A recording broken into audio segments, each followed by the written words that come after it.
Bonjour bien-aimés dans le Seigneur, je bénis le Seigneur Jésus-Christ, notre Papa, notre Dieu, lui qui nous aime tellement. Il nous a donné encore le privilège de se lever ce matin, commencer cette belle journée dans la prière et dans l'exhortation.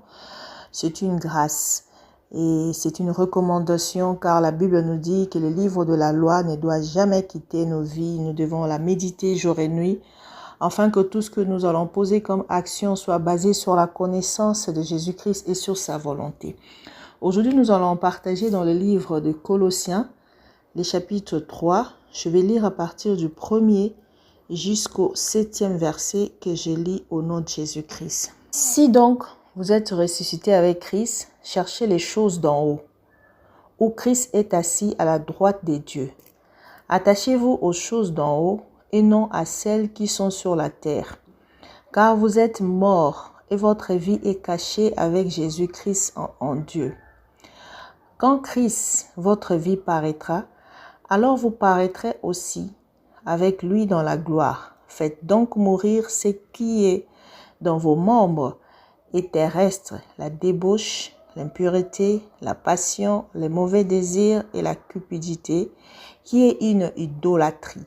C'est à cause de ces choses-là que la colère de Dieu vient sur le fils de la rébellion, parmi lesquels vous marchiez autrefois lorsque vous vivez dans le péché. Bien-aimés dans le Seigneur, nous allons intituler notre partage d'aujourd'hui les liens de la perfection.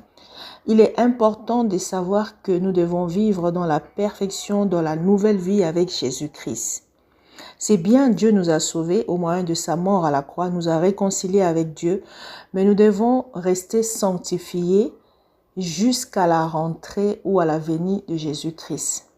Parce qu'il est parti, il a dit, je vais préparer des places pour vous et il viendra vous chercher. Nous ne devons pas vivre dans la nouvelle vie avec Jésus-Christ comme des vierges folles qui ont pensé que devenant déjà vierge, étant vierge, ils devaient se lasser de se garder vierge ou de continuer à se battre pour garder leur lampe allumée. Ils se sont lassés et les lampes sont éteintes.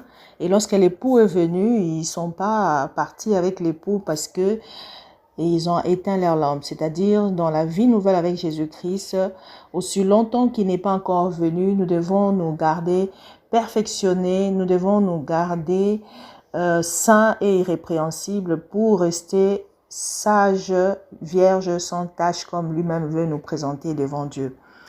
Raison pour laquelle Dieu a fait des dons aux 5 ministères pour l'édification du corps de Christ, afin que nous tous, nous puissions vivre en unité d'esprit, dans la même unité de foi et dans la connaissance du Fils de Dieu, pour que nous ne soyons pas des enfants qui flottent et qui se laissent emporter à tout vent de doctrine qui est basé sur la tromperie des hommes et leur séduction.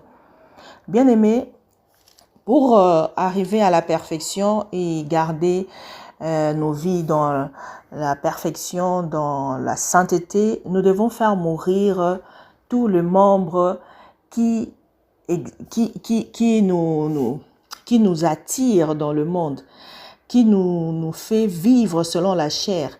Et ces membres sont terrestres. Ces membres sont des choses qui nous amènent dans la débauche, dans l'impureté, dans les passions mauvaises, dans les désirs, la cupidité et l'idolâtrie.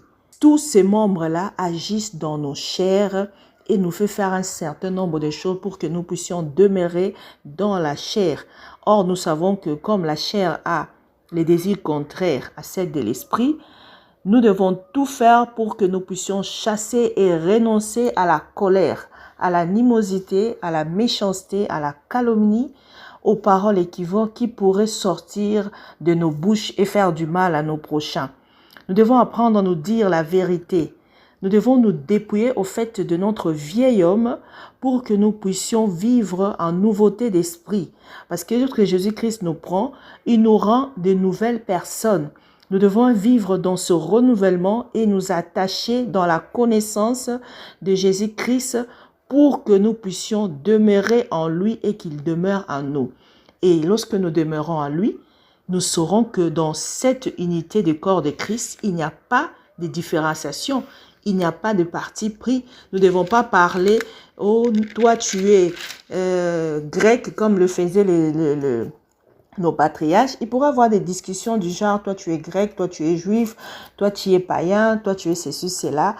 Dans la nouvelle vie avec Jésus-Christ, tous nous sommes en connexion avec Jésus-Christ, nous sommes tous pardonnés, nous sommes tous corrités de Dieu, nous sommes tous enfants de Dieu et nous n'avons pas de parti pris. Nous apprenons à vivre en nous supportant, en ayant des sentiments de compassion, de bonté, d'humilité, de douceur avec les autres.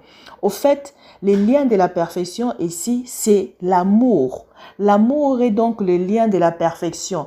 Parce que quelqu'un qui vit dans l'amour, c'est quelqu'un qui marche selon la loi.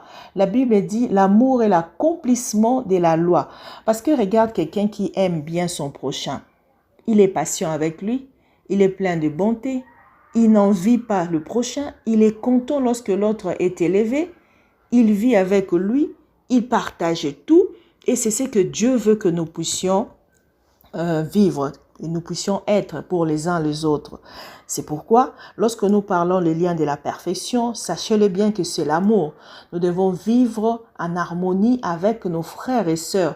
Parce que la Bible dit dans 1 Corinthiens 13, 8, que l'amour ne périt jamais. Les prophéties prendront fin, les langues vont cesser et la connaissance va disparaître. Seul l'amour ne disparaîtra jamais parce que l'amour, au fait, est Dieu. L'amour est Dieu et l'amour est parfait, l'amour est fort. Si tu veux vivre en harmonie, si tu veux demeurer jusqu'à ce que Jésus-Christ vienne et te trouve en parfaite harmonie, tu dois apprendre à vivre dans l'amour. Pourquoi? Parce que si nous lisons Romains 13, à partir du verset 8, je vais lire. Ne devez rien à personne si ce n'est de vous aimer les uns les autres. Car celui qui aime les autres a accompli la loi. Ce que je dois à toute l'humanité, c'est l'amour. Parce que la Bible dit, en effet, les commandements que Dieu a donnés, c'est-à-dire tu ne commettras point d'adultère, tu ne tueras point, tu ne déroberas point, tu ne convoiteras point. Parce que Dieu a donné les commandements, les 10 commandements, tout est résumé dans « tu aimeras ton prochain toi-même ». Donc, l'amour ne fait point le mal au prochain. L'amour est donc l'accomplissement de la loi, comme on a dit. Alors, si tu accomplis la loi, donc tu es un homme qui vit dans la perfection. Si tu n'as pas l'amour, commence à demander. C'est un don. Commence à demander. C'est un fruit qui généralise tout le fruit de l'esprit. Parce que lorsqu'on parle de fruit de l'esprit, l'amour est au centre. Celui qui a l'amour, il a tout le fruit de l'esprit. Et celui qui a l'amour, celui-là qui fait toutes choses, pas par parti pris ou par vengeance, mais il se conforme à la volonté de Dieu. Donc c'est quelqu'un au fait qui allume sa lampe tout le jour de sa vie sur la terre. Parce que celui qui aime est né de Dieu. Donc, celui qui n'aime pas, il n'est pas né de Dieu. Donc, il n'est pas un enfant de Dieu. Si tu dis que je suis un enfant de Dieu, tu commences maintenant à tout faire par un bon cœur. Comme le Seigneur lui-même le faisait. Il ne faisait pas tout pour que les gens l'acclament, mais il faisait tout parce qu'il recevait cet héritage de Dieu qui était l'amour. Et celui qui manifeste de l'amour au prochain, la Bible dit, il recevra du Seigneur l'héritage pour récompense. Il y a un héritage caché à tous ceux-là qui font du bien. C'est pourquoi on nous demande de servir Christ, notre Seigneur. Parce que si tu ne sers pas Christ, sachez-le que celui qui agit injustement recevra selon son injustice. Il n'y a point de favoritisme en Dieu. Il ne fait exception de personne. Il ne dit pas que non, je suis bien avec ce peuple-là, je suis un peu lent, je suis un peu ceci, cela. Non. Il nous aime tous de la même façon. Il est mort pour tout le monde. Il veut que nous tous, nous puissions recevoir le fruit de tout ce que nous aurons fait sur la terre. C'est pourquoi les yeux de Dieu est sur tout le monde. Tu ne recevras pas les prix de la course de l'autre. Parce que nous devons tous en dire, Jésus-Christ a dit, le royaume des cieux est proche. Ceux qui vont garder leurs lampes allumées qui vont entrer. Il a comparé le royaume des cieux comme une femme qui bat une pâte et qui l'a mis de levain. Ce levain-là va gonfler et on va faire du pain. Et regardez ce qu'une femme peut faire, ce ne sera pas grand. Ce qui fait que lorsque Jésus-Christ viendra, ce sera comme au temps de Noé. Beaucoup ne vont pas se retrouver entrés dans le royaume des dieux. C'est pourquoi il dit lui-même de sa propre bouche, efforcez-vous d'y entrer. Parce que lorsque le Père va fermer la porte, il y aura des pleurs et des grincements de dents. Et celui qui va aller en enfer aujourd'hui, c'est celui-là qui s'est entêté de ne pas vivre par amour. Si vous avez entendu cette parole, rectifiez votre tir, revoyez votre marche, car aujourd'hui la porte est ouverte, mais bientôt elle sera fermée. Nous allons prier au nom de Jésus-Christ. Seigneur Dieu de gloire, je te loue, je te bénis parce que tu es amour. Je te bénis parce que tu ne fais pas du favoritisme. En ces temps de la grâce, tu as fait la grâce à tout le monde, aux bons comme aux méchants. Tu as donné l'opportunité à tout le monde d'être réconcilié avec Dieu. Raison pour laquelle tu es mort à la croix pour toutes les tribus, pour toutes les nations, pour tout le monde, afin que personne ne dise « Tu n'étais pas mort pour moi, tu es mort pour tout le monde. » Tu ne nous vois pas dans des camps ou dans des nations ou dans des partis. Tu nous vois tous dans le corps de Christ. Aujourd'hui, la Bible dit « Nous, les païens, et le peuple de Dieu que Dieu avait aimé Israël, nous tous nous sommes co-héritiers et nous partageons le même héritage avec Jésus-Christ. C'est une grâce que nous ne devons pas oublier. Pourquoi? Je te prie, Seigneur, de graver cela dans la mémoire de tes enfants. C'est que pendant ce temps de la grâce, si nous apprécions la grâce et nous croyons que ça s'arrête là, c'est pourquoi beaucoup vont se retrouver en dehors. Beaucoup vont être comme de vierges folles et vont éteindre leurs lampes. Laisse que, Seigneur, oh Dieu, que nos lampes soient allumées. Laisse que, Seigneur, nous puissions être comme le serpent. Tu as dit, soyez prudents comme le serpent, pour que nous ne soyons pas surpris de ta venue, pour que nous soyons toujours préparés. Chaque jour de nos vies, nous voulons nous préparer à l'enlèvement. Nous voulons nous préparer car les signes de l'enlèvement, les signes de la fin du monde, ils sont là. Ils sont en train de se manifester. Et donc, nous ne voulons pas rester dans la tribulation. Seigneur, nous voulons que nos cœurs soient attachés à toi. Nous voulons que nos vies soient attachées à toi. Nous ne voulons pas gagner le monde ou gagner les choses de ce monde. Car la Bible nous dit tout va disparaître. Les langues vont cesser. Peu importe la langue que je peux parler, les langues vont cesser. Les prophéties vont prendre fin. Nous devons, Seigneur, oh Dieu, rester vigilants. Nous voulons, Seigneur, être éveillés. Nous voulons, Seigneur, avec l'aide du Saint-Esprit, marcher, Seigneur, oh Dieu, selon ta volonté, afin de ne pas accomplir, Seigneur, la volonté de notre chair. Nous avons besoin de toi, Seigneur. Aide-nous à vivre, Seigneur, comme toi. Aide-nous, Seigneur Jésus-Christ, à nous concentrer, à nous focaliser à ta vie, à ta parole, à la nouvelle doctrine que tu nous as amenée, à la nouvelle alliance. Cette alliance qui n'écrit pas vengeance, mais qui crie Abba Père. Tu nous as tous donné le temps de nous parfaire en toi. Tu nous as donné les fondements des apôtres. Aide-nous, Seigneur, à nous conformer, Seigneur, à la parole de Dieu, à vivre selon ta parole, à nous donner, oh Seigneur, fortifie nos membres, fortifie nos vies. Avec l'aide du Saint-Esprit, nous voulons arriver à assujettir les membres, Seigneur, de la terre. Les membres, Seigneur, qui nous amènent à l'idolâtrie, qui nous amènent à la débauche, qui nous amènent à toute forme d'iniquité, d'impureté. Oh Seigneur, nous voulons que les écailles tombent dans la vie de tes enfants, afin que nous puissions regarder Jésus-Christ comme étant le modèle de nos vies, comme étant notre idéal.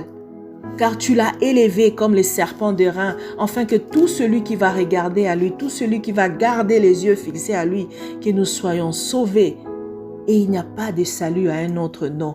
Nous devons comprendre cela et nous attacher au nom de Jésus-Christ, le nom le plus élevé, le nom le plus puissant, le nom qui fait assujettir tout ce qui nous arrive comme obstacle. Ô Seigneur, Laisse que nous puissions demeurer dans cela. Que mon frère et ma sœur qui m'écoutent en ces moments, que nous puissions avoir l'idéal qu'en Jésus-Christ. Nous devons savoir que tout va passer bientôt. Nous devons apprendre comme Paul qui pouvait dire, je vais tout faire pour gagner Christ. Nous devons tout faire pour gagner Christ et nous ne pourrons pas y arriver sans l'aide du Saint-Esprit.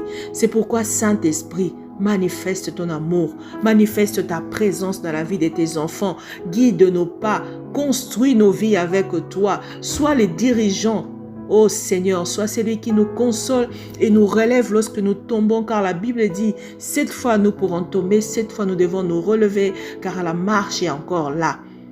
Aussi longtemps qu'il y a la grâce, nous voulons nous relever tout le temps que nous sommes faibles, afin que, fortifiés par le Saint-Esprit, nous puissions demeurer dans la présence de Dieu. Et que le nom de Jésus-Christ soit reconnu dans nos vies, afin que nous soyons de vrais représentants de la gloire de Dieu. Merci Seigneur Jésus-Christ pour cette journée. Merci pour tout ce que tu vas faire dans la vie de chaque enfant de Dieu. Merci pour le renouvellement de l'esprit, le renouvellement de l'intelligence. Merci de nous focaliser en toi, notre source de paix et de bonheur. Et pendant ce temps de tribulation, nous voulons garder nos vies en toi et qu'en toi, nous soyons trouvés vainqueurs. Sanctifie tout ce que nous allons manger, tout ce que nous allons toucher, que l'ombre de ta main droite puisse toujours toucher avant nous, au nom de Jésus-Christ. Amen.